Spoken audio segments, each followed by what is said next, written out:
Looks like Ismaël Koné's got a red card at Marseille. Oof. Good segue, Not Sharms. looking good, eh? I know. Thank you, Dubs. Quite proud of that myself. 41. Just so you know, 41-20. We get to Koné.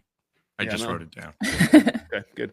Dubs, your boy there from Montreal actually asked a question of Roberto De Zerbi on the pre-match press conference, and among other things, he said he's probably going to leave. It's a choice the club have made. We wanted the player. He's very strong. He's a good lad, but over the last few months, he hasn't shown me that he's capable of being part of this project. He's got a lot of competition.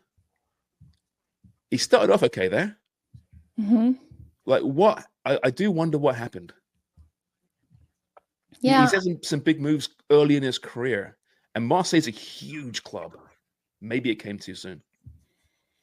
Yeah, maybe, because when you look at Koné's path, it's not the typical pathway followed by professional players like Jimmy talking about Rashford, been at Manchester United for 20 years. Like Koné wasn't part of an academy where he would glean an understanding and be kind of well rooted in the culture of professional football and understand the demands on him. And then the counterpoint to that is, he's in his fourth professional season. He should have understood by now what it takes, right? So to me, it's the combination that maybe brings up this distaste, or like in a coach where you look at him and you're frustrated because you see all the potential, but you also see the laziness and you also see the nonchalance, right? But it's also belied or underpinned by this supreme belief and confidence in his own abilities. But yeah, he goes there. I think the timing of it, I think it looked like it was a good move, but he was troubled by injuries, never really seemed to find his footing.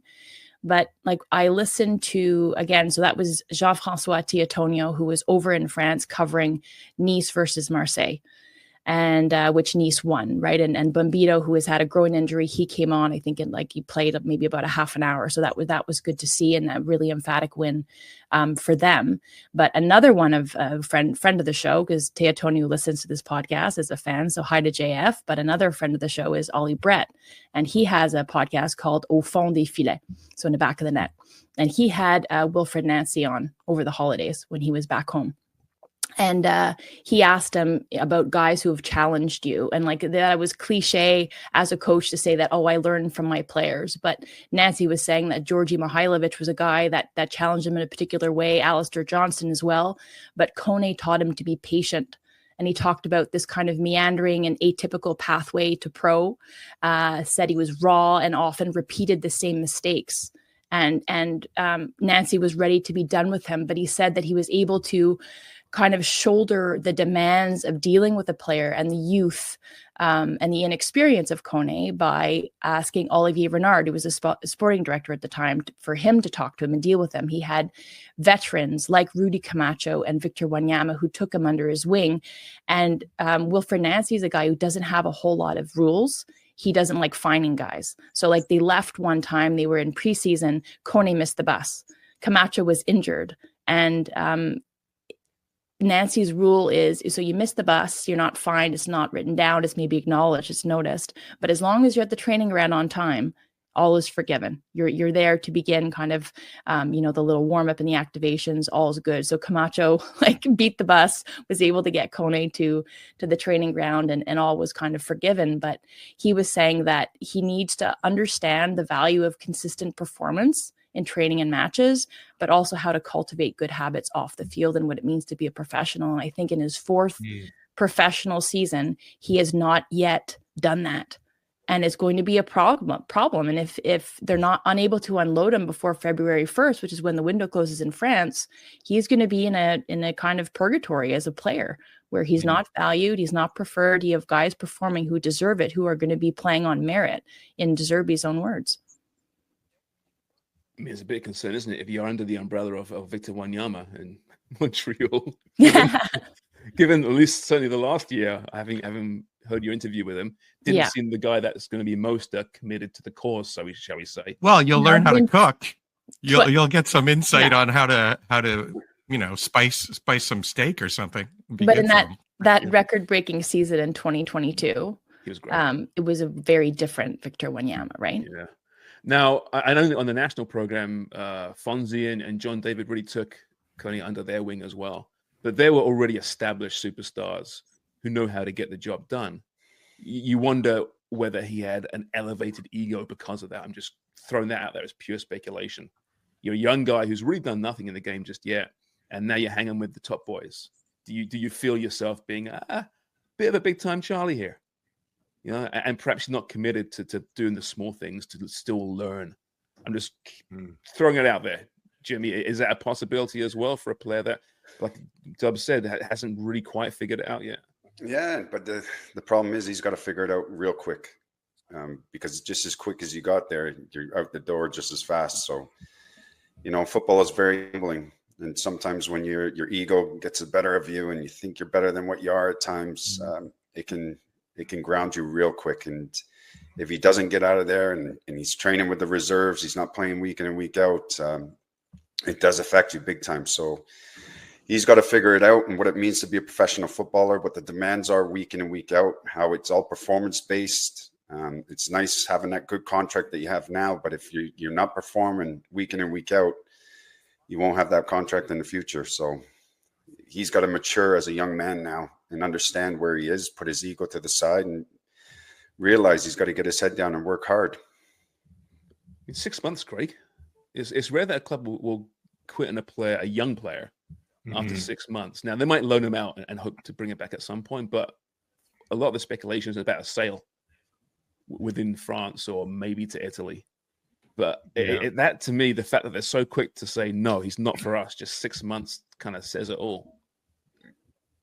Yeah, it's an interesting one. I mean, when Watford took him, you know, they're taking him on potential growth in a player, looking to resell him down the road, which they did.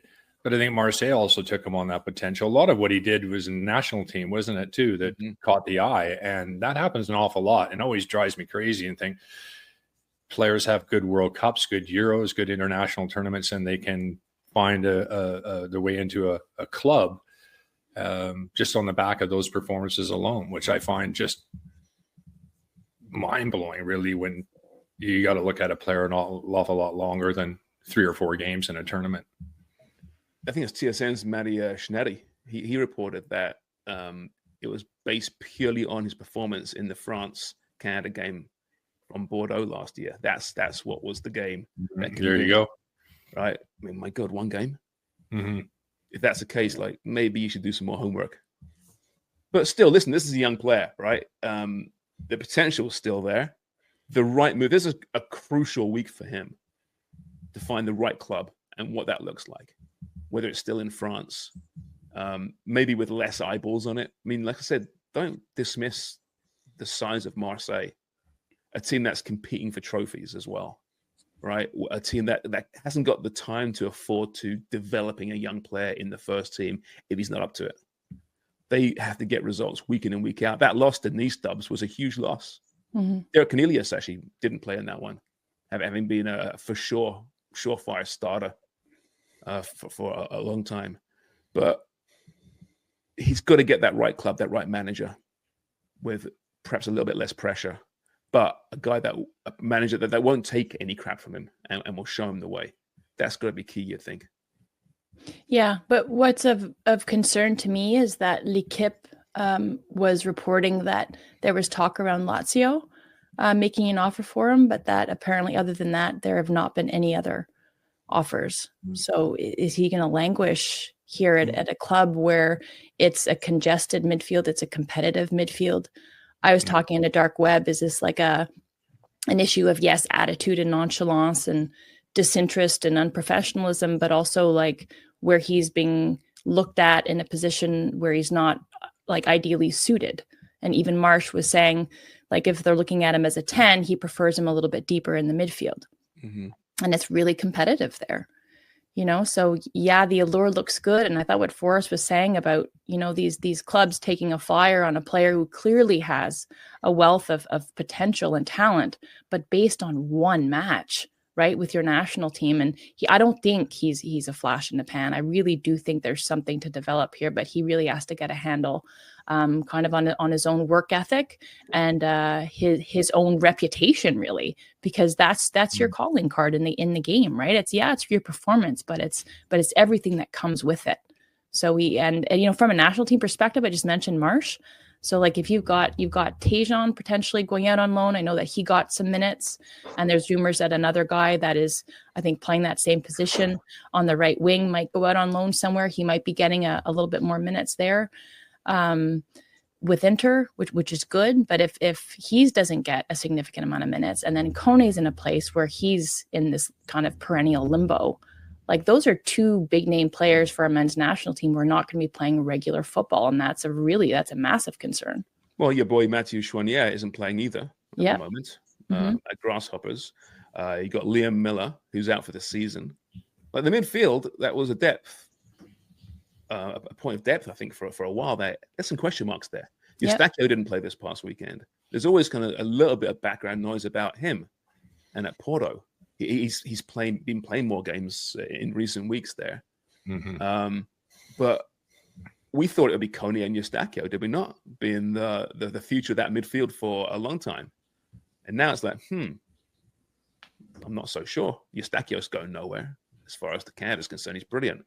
I wonder how hard Inter are working to get him out on loan as well, because he's still a part of that club. And he did play a half an hour on the weekend. And, Yeah, I was surprised by that, weren't you? That much? Well, they were 4-0 up at the time. Oh, were they? Okay. Yeah. Fair enough. And I was just surfing the web on the latest from Tajon, and it says that Inter, despite Torino and Fiorentina interest, who emerged as potential options for Buchanan, it says they reported that Inter have changed their stance, deciding to retain Buchanan at least until the end of the season, despite pressing requests from the interests of clubs. So it looks like he's going to stick around and enter and get some playing time. And he is coming back from injury, right? It's not like he was underperforming like Koné was. This guy, this guy, broken leg at national training. We still don't know the story on that. We should find that one out. I blame Koné. I think Koné broke his leg. Oh, God. Stop it. Pile on. I like that, Sharps. Allegedly. Yeah. But there you go. Inter have a use for him. He's, maybe not starting, but he's getting half an hour. He's getting some minutes there, and it's important for them. And if you are Jesse Marsh, let's be honest, you want a healthy, flourishing Koné, and you want a healthy, flourishing Buchanan at the top of their, like, we're Gold Cup away. We are to the FIFA World Cup in Toronto and Vancouver and North America. Like, these are the times that if Koné doesn't get his act together, he's going to see himself not on the national team, right? Like, that's crazy to me. We should ask Jesse Marsh about Tajon Buchanan, his thoughts. We should. Wait a minute, we did that last week.